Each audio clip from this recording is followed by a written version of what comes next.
All right, welcome back. We are starting in the first match, the first map of the second series of tonight. It is Group D.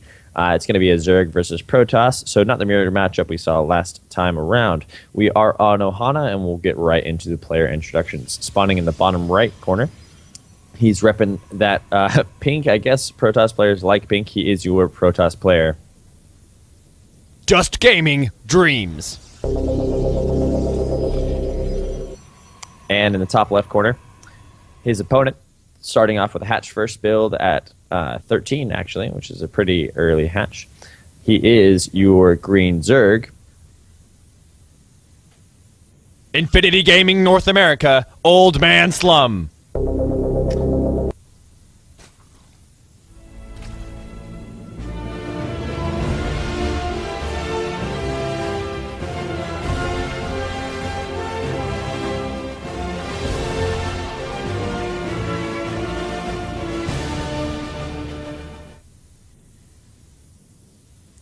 All right, and let's get right into what's going down in here. OldManSlum didn't choose the greediest build on Earth, and he did actually start making a spawn and pool eventually. I think he hit it at the 15 mark.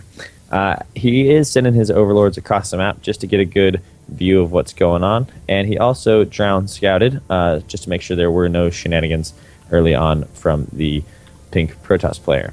Of course, looking out for any sort of proxy gates, anything that he's not going to be building in his base, any early game tells. So it's always good if you've never played somebody before, or if you're just going to start gauging your opponent to go ahead and maybe send out the early worker to get a good look at his or her base. Finally, OldManSlum is going to take an extractor in his main, and we might see some Zerg speed upgraded on the way because he's not taking more extractors, leading me to believe that maybe not getting that early roach play just yet. Back at Dreams, he has chosen to go ahead and wait on his mothership core before he expands, but now he has taken his second, and he's dropped a pylon at the foot of his natural. Two lings do pop out for Dream as they make their way across the map to get further scouting information, but the probe spots it, and Dream's probe is actually going to be going down to the bottom, or the top right, rather, of the map, and he might be throwing down some tech. Probably not going to put it there because that's a pretty easy thing to spot. Overlords are spreading out and getting some map awareness going on, but Dreams is able to block that Zergling from getting into his main. He's not necessarily, and he actually canceled the pylon, of course, he's just using that to block off the Zerglings from getting in. Funnily enough that he did that, it is 25 minerals, but he threw down a robo right now because the OldManSlum is throwing in his Overlord just so he can get the scout. So, in my opinion, I don't know if that was a great idea to do that. I'm not going to be super critical, but hear me out on the reasoning of that. So Dreams basically gave OldManSlum the idea that he was going to be hiding tech, because if you really don't want someone in your base, it can be a bit of a tell if you go ahead and stop them from getting their link. If you make that much of an investment and effort to not getting their links in there, he could have just hold commanded his probe, and I'm pretty sure that will block off that. Actually, it might be 2 spaces as opposed to 1. Yeah, it looks like links would get past him. But the probe from Dream is going to go ahead and scout that OldManSlum has taken a third, and he is also breaking down these rocks, connecting his second and third. He's getting his creep spread out good and early, and right now both players seemingly content to macro up and get their army compositions that they want for the mid game. An Immortal is on the way for Dreams. I'm just going to call him Dreams. An Immortal is on the way for Dream as he adds on 2 more gates in his main, bringing his total gate total up to, let me check the structure count real quick. He's got 3 warp gates, and he's, of course, got 2 on the way, so he has 5 gates in total, leading me to believe that he might be going for some type of Immortal push if he starts throwing down sentries. 1 Speedling has made its way into the base of OldManSlum, but it is going to die a electrifying death because those probes are going to zap it and tickle it to death. We do have the Immortal out down on the natural as actually 2 more gateways, and he's now chrono boosting out the... did he throw down a chrono? Maybe not. On the Immortal, and he's getting a Warp Prism out, so definitely looking to be some 2-base all-any action coming from OldManSlum, Dreams, a Protoss player, as he gets in another Overlord in there, but it's going to get sniped. Going back home to what OldManSlum's doing, he's going to go ahead and have a Roach Warren at his natural. He has 4 Roaches on the way, Immortals do tend to trade very well against roaches if you can keep them alive, and if you have things like force fields and maybe some supporting stalkers and zealots to create a distance. He is going to go ahead. The Protoss player is going to push out with the Mothership Core. He's dropping a forward Protoss or a forward pylon there in the middle of the map. The Ling comes in and does get a scout that there is indeed a stalker and 2 Immortals on the way. There might be enough Lings to deal with this if they get a decent round. The time work goes down. The Lings trying to get in on the Immortals, but shoot away. There are a lot of Zealots now with this army, and that's going to create enough of a good enough buffer. And the forward warpins are real for the Protoss player as he keeps making forward pylons, and he's going to go ahead and push on to creep. He doesn't give 2 shits. There are a lot of Lings here, and there are a couple of Roaches thrown in there, so now this is looking a little dangerous as the Lings do get a pretty decent surround on this, and the Stalker is going to go down, and now one Immortal is going to get picked up into the Warp Prism, so decent micro from Dream keeping that alive, and actually held really well because the Zealots putting out a lot of DPS and getting in on those Lings. Both Immortals are still alive. One Immortal has 6 kills. The Roaches are going to now go to work on these Zealots, and Queens are going to do an okay job trying to snipe the Warp Prism, and they actually might get it. Oh, that was really close. Down to 11 health, and now he's got nothing else to shoot up. These Immortals are going to have to do some work, and they actually are putting out a lot of firepower against these Roaches. And OldManSlum and Dream kind of going toe-to-toe at this point. The forward pylon, of course, kind of unnecessary because he does have a Warp Prism, but if he wants to go ahead and pick around and move with it, he can't obviously have it in Warp mode. He has to have it in Transport mode. Another pylon going now, so this is looking rather all-any. Now the Lings and Roaches are going to get in, and they're going to come in on both sides. The Roaches getting on top of these Immortals, but the lifts are too real. The Stalker's putting out a little bit of DPS as well, but Dreams is going to have to put down these Immortals in order to deal with these Roaches. The Warp Prism sniped by that Queen. That was a really crucial kill, and now this is looking like OldManSlum is going to hold. He's got a 20 supply lead, but ooh, no, those Immortals are actually putting a lot more DPS than I give them credit for. Stupid Terran, silly me. Why would I ever make a prediction like that? But the reinforcements are real for the Zerg player. They're just matching up with the forward warpins. So, I mean, there's a lot of Stalkers and a lot of Immortals, and he can still make this work. Of course, he's going to have to because it doesn't look like he's going to plan on going back and expanding at home. He obviously can, but there's going to be a little bit of... is OldManSlum going to go ahead and run around him? No, he's kind of caught between 2 worlds of going around it and maybe going for a Ling run by, or if he's going to try and surround this army with Roaches and Lings. Losing a lot of Roaches kind of unnecessarily, and if you check out the units lost tab, it is in favor of your Protoss player by about 1,500 minerals. Now the Ling's getting on top of these Immortals, and he's going to take down one Immortal. That's a really good pickup, but there's too many Stalkers here. There's a lot of Zealots able to take away that front damage from the Immortals, and the Immortal in the back has 15 kills. They literally are immortal. The Queen's going to go ahead and die, and this third hatchery looks all but dead. There's not enough Roaches really to deal with this, and unfortunately, OldManSlum is going to have to make do with very little Roaches and some Queens. Zealots and Stalkers trade actually decently well with Roaches, and that one Immortal up to 17 kills. Oh my goodness gracious, the Warpins are still coming in, the Zealots streaming across the map. He hasn't taken care of that hatchery, but he does have 2 Zealots that pretty much cleaned up the mineral line of OldManSlum, one with at least 10 kills of its own. Now you're making Lings. It is not good to be making Lings at this stage of the game against an army like this. The 76 supply lead for the Protoss player is fully dominating the OldManSlum's 75. So it is about a 9 supply lead, but most of that, of course, for OldManSlum and his army. He's going to go ahead and push up this ramp here. That Immortal is finally going to get surrounded a little bit by Lings, and it's going to get taken out by Roaches, but it surely paid for itself. There's a lot of damage coming out from this army. Now you have to wonder, though, there's the 2 getting called from.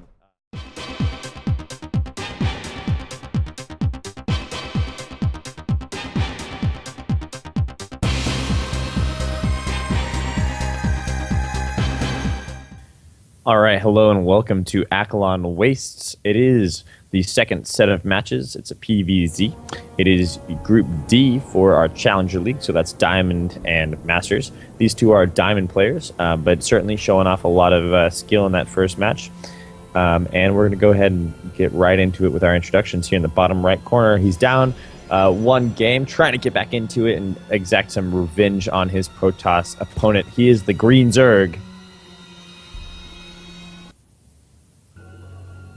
Infinity Gaming North America, OldManSlum. And he's got a Protoss player who efficiently used a 2-base Immortal Stalker Zealot push to win in the game on Ohana. He's got an opponent that he's got to have a tough time against. He is pink. He is up 1 game away from progressing on to the winner's match of this group. He is... Just Gaming Dreams.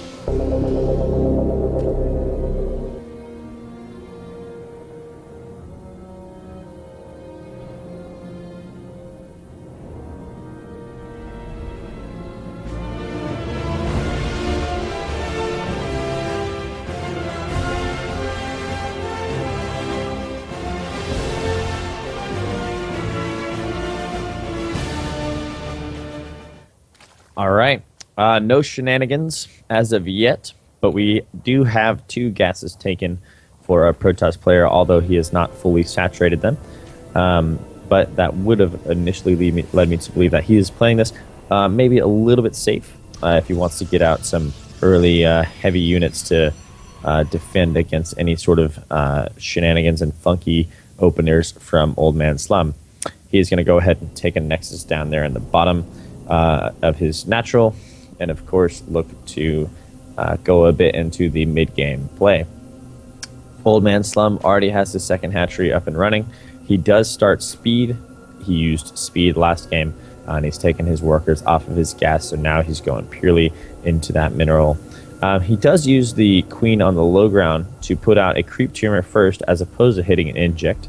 So that's a little strange to me to see that, because generally you want to get in on your production at first, but maybe OldManSlum's priorities are lying with getting vision and speed and all that good stuff that creep provides. We saw this same thing last game.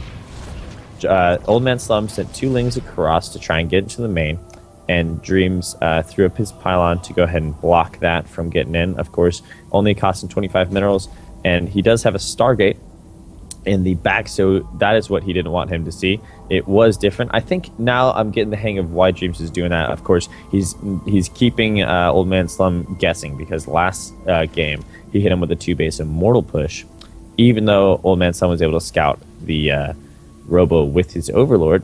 Now he denied vision once again into his main, and of course he's changed it up and he's got a Phoenix production started. So good from Dreams to recognize that this is a different map from Ohana, and he's probably going to need a different approach to it if he wants to win.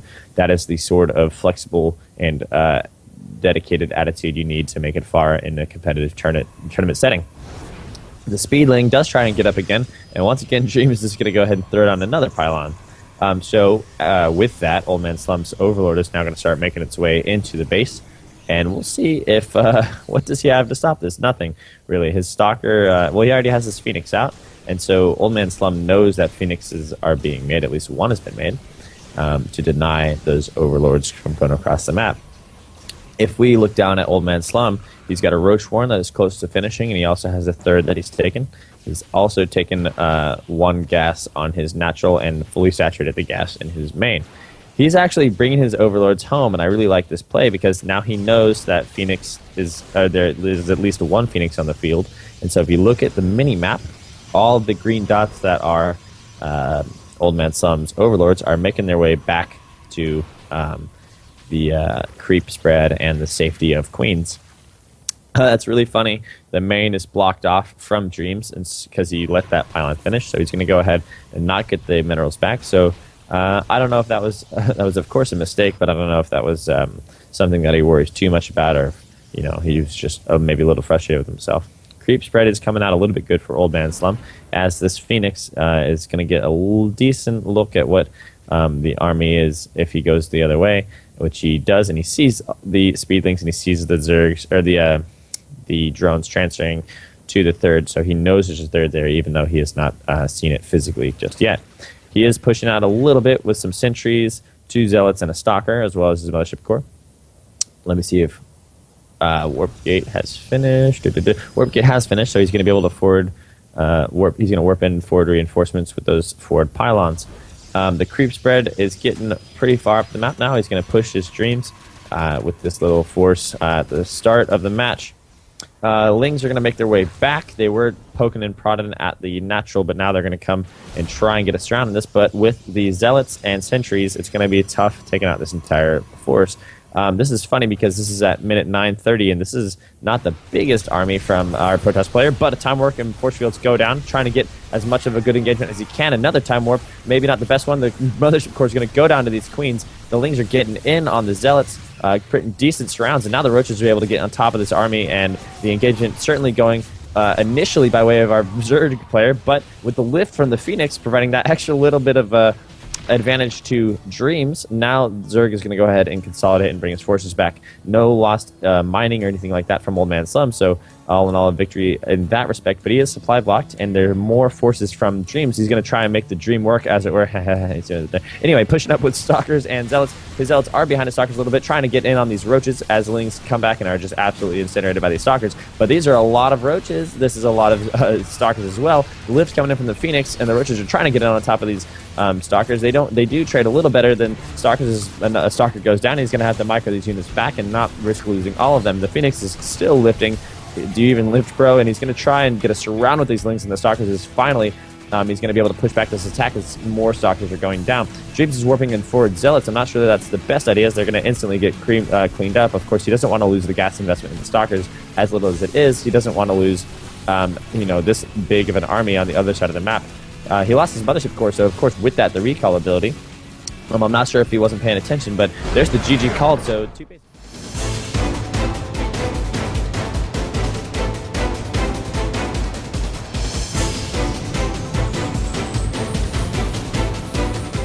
Game 3, it's a PVZ. We do have a fantastic series going on to Game 3. I don't know if we have some shenanigans coming up, but we have to do a forge down, so we're going to go right into the player introduction so we can get on top of the action. In the bottom left corner, won Game 1 on a 2-base Immortal push, and he lost Game 2 up a 2-base Stalker push. He is your pink Protoss player.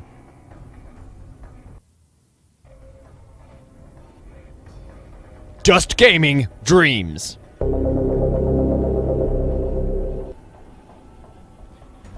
And his opponent pretty handily winning Game 2 on Akalon Wastes, spawning in the top right of Cloud Kingdom. He is your green Zerg player. Infinity Gaming North America, OldManSlum.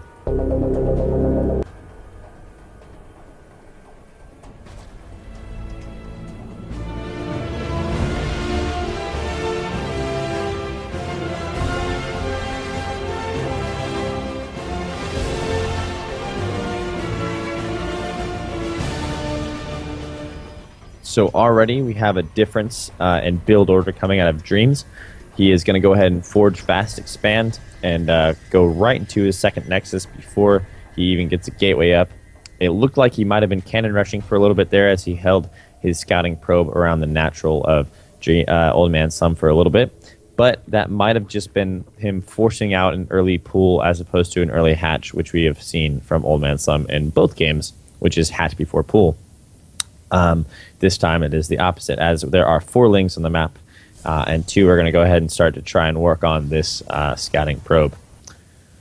The wall off has essentially been completed. There's a cannon now behind this gate, back at the natural of Dreams, and he's dropping a cybernetic score, of course, to get out the lifesaver that is the Mothership Core, and he's actually going to be able to save this probe and complete the wall off if he wants to leave a unit there once he gets the Stalker, or the Zealot, out in order to hold command and move him into that little choke-off point. That's how Protoss walls off. We're not giving you the ability to lower your pylons or transport them elsewhere.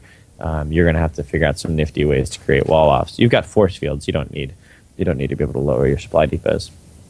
The cybernetic score is finishing up as OldManSlum goes ahead and takes a third some time ago, about a minute ago. So OldManSlum, even though he had an early pool, hasn't really overinvested in any defense because the Forge Fast Expand did not turn into any sort of cannon rushing from our Protoss player. He's going to send a Zealot out into the middle of the map and try and take a bit of map control and map vision with those Naga watchtowers, which, in my opinion, a lot of players don't take those enough. Map vision, of course, pays for itself 100 times over.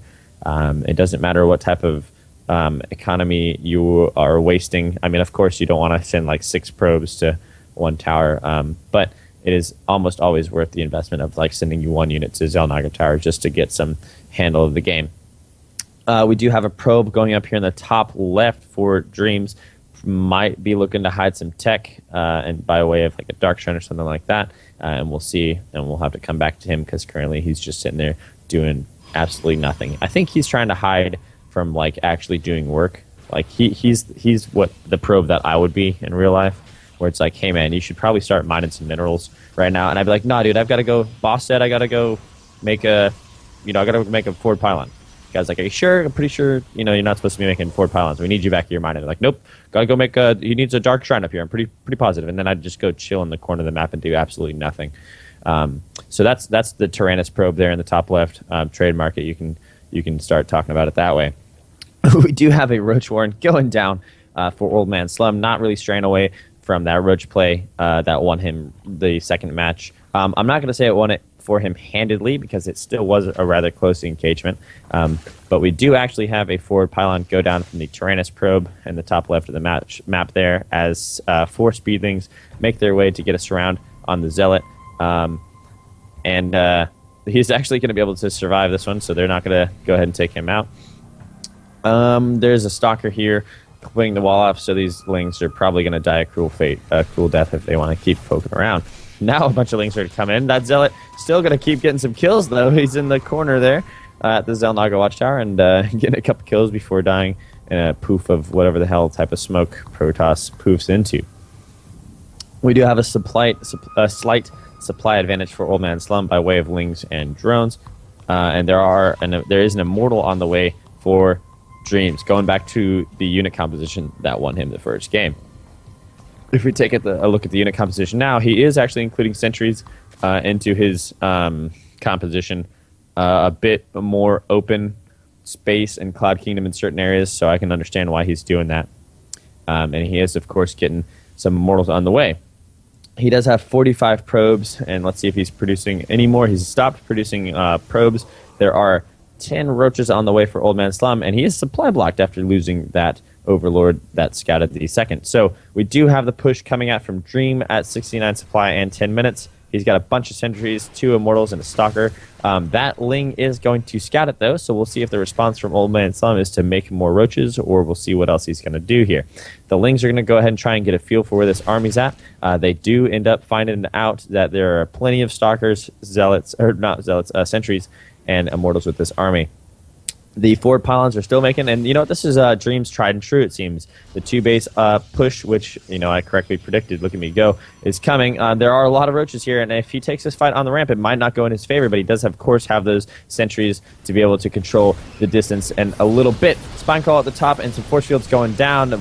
Weird force fields, in my opinion, but there it is. He's going to complete off the wall and get a little bit of some surface area to shoot on these roaches, but then he's going to kind of lock in his own army. So actually, the Zerglings in the back forcing off a couple of force fields, taking some energy away from those sentries, which is not exactly where you want to be using those force fields. You want to be using the offensive positions, not defensive positions. He's coming up this ramp here. A good concave from the roaches. The force field's not enough. Like I said, he's going to have to defend from this link, so the roaches get right on top of this army. They're going to try and snipe that immortal. One immortal goes down. This is not looking like it's going in favor of our Protoss player as the roaches get in on top of these immortals. All the stalkers are dead. The immortal's gone. That's GG, well played, called from the Dreams. And OldManSlum going to qualify.